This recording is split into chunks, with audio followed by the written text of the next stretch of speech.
miye me o.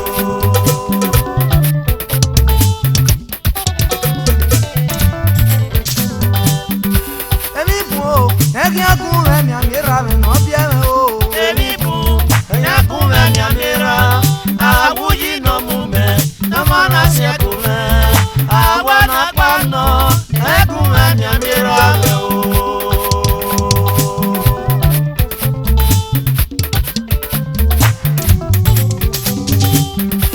Emi bu o, egi akun re mi amiye me no bie me o.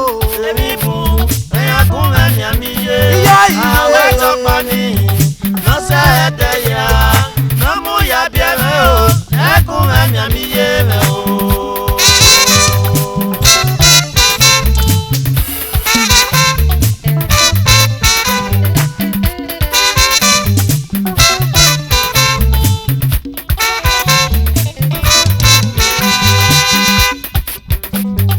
Ataye no gie. Ataye no gie. Ataye no gie. Ataye no gie.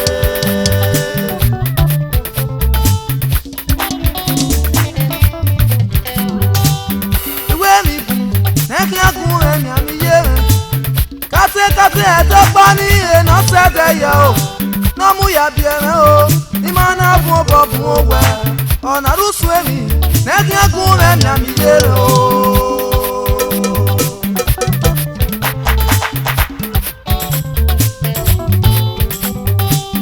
Iwe mi bu, neki akun re mi amiye me. Kate eto pa ni e no se de ya. No mu ya biere o, ni mana bu obobu owe. Ona rusu emi, neki akun re mi amiye o.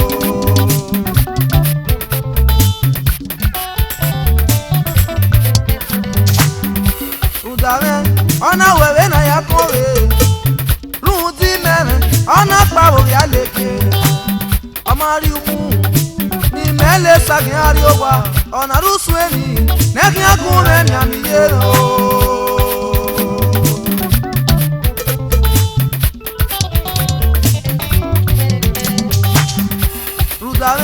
Wana wewe na ya kore. Ruti mere, wana pawo ya leke. Amari umu, ni mele sagi ari owa. Wana rusu emi, neki akun re mi amiye o.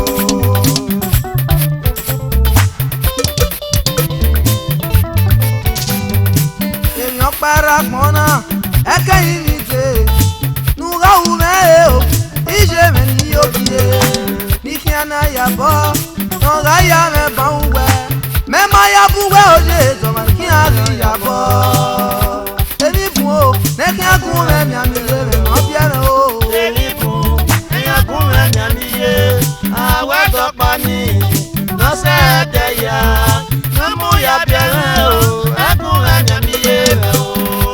iye me ti kiana me are ibe ni kiari enu ni ya san wese eri ove no na vi pia ni ma fieko kate era me no biere baba eme weje me gbe uma gbanu re o baba na sa wa gule era me eme we waje me uma gbanu re o baba na sa wa gule ofe na wo ki o fi oku oni ugbe wo de ye gbone na fi eko eweri e baba hallelujah nu agbon ara lele mi na agbon tayo re baba ga weso emi bu o neki akun me mi amira me won biere o Emi bu, yakun me mi amira, awuyi no mume, no mana se kume, awana pano, ekun me mi amira me o.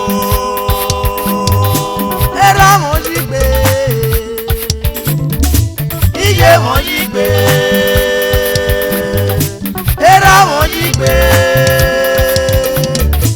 iye mo jigbe baba ulanu ga wure iye me ulanu ga wure o baba ulanu ga wure iye ulanu ga wure